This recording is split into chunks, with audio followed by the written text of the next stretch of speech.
Metsola torjuu. Vihdoin viimein sitten Tappara katkoo, mutta jälleen kiekko menetys. Ruuttu ottaa kiekon. Pulkkinen pyörittää laidassa.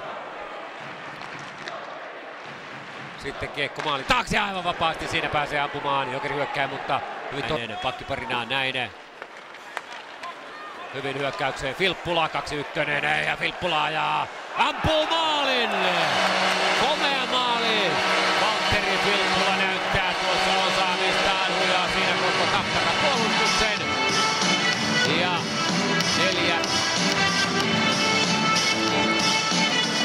5 minuuttia ehditään pelata, kun Filppula koukitaan. Jokeri hyökkää, Deen rampuu. Sitten aika pahanäköisesti siinä Peltola ottaa sitten laukauksen vastaan. Ruutu maalin eteen ja sieltä löytyy Deen ja Deen iskee. Sitten lukemat 2-0 ja vauhdikkaasti kyllä alkaa tämä ottelu. Isäntäjoukkue Jokerit huudattaa tällä hetkellä kotiyleisöä Hartwall Areenalla. Kun siinä taakse yleisö viheltää, kun Tappara nousee hyökkäykseen. Joukkueet täysilukuiset. Näin laukaus kohti maalia, hyvin siinä ampuu. Sitten Kerälä Deenerille. Eronen hakee siinä hyvin, Metsola torjuu, mutta sitten kiekko pelataan Kerälälle, maali kulmalle, Kerälä iskee, putoavat 3-0. 5-3 vastaan, näin Jokerit huudattaa kotiyleisöä Hartwall Areenalla. Kun Antti Kerälä pistää kiekko, Erkki Juntti, Haal, sitten Makkonen aivan vapaana ampuu, mutta ei maskia. Toimaa torjuu hyvin tuon tilanteen. Tappara kuitenkin rakentaa hyökkäykseen. Siinä menettää kuitenkin keskialueella kiekko. Näin hyvin tulla ja aivan vapaana on nyt sitten Jokeri hyökkää hyvin, torjuu kotiin Metsola tuon tilanteen.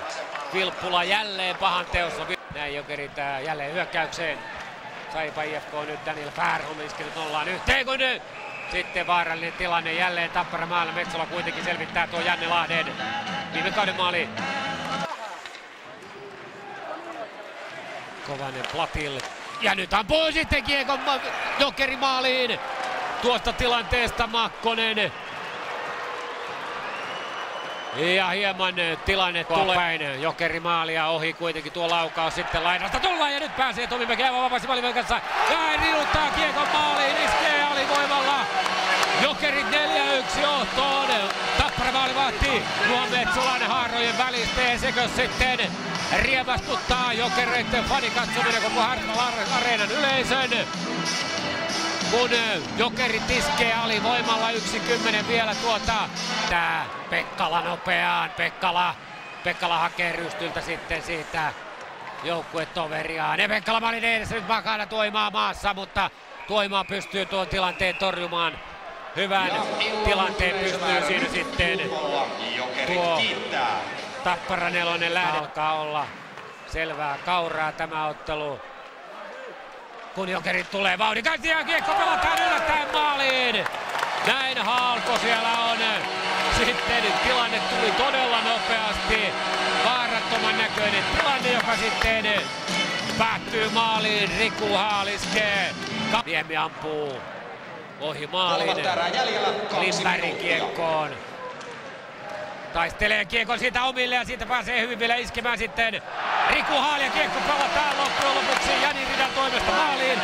Katsotaan nyt kuka tuossa joukossa on sitten loppujen lopuksi maalin tekijä, mutta siinä nyt nukahtaa täysin Tapparan puolustus ja on jo omissa ajoituksissaan matkalla kohti Tamperetta, kun täällä vielä pelataan 1.52 peliä.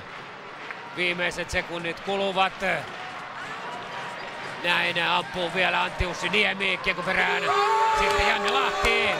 Ja näin summeri soi. Ottelu on pelattu ja pieni tappelun poikanenkin siellä saadaan, kun poikittaista mailaa. Siinä annetaan sitten vielä loppuhetkillä, mutta ehkä tuo voidaan laskea sitten Tappara pelaajien.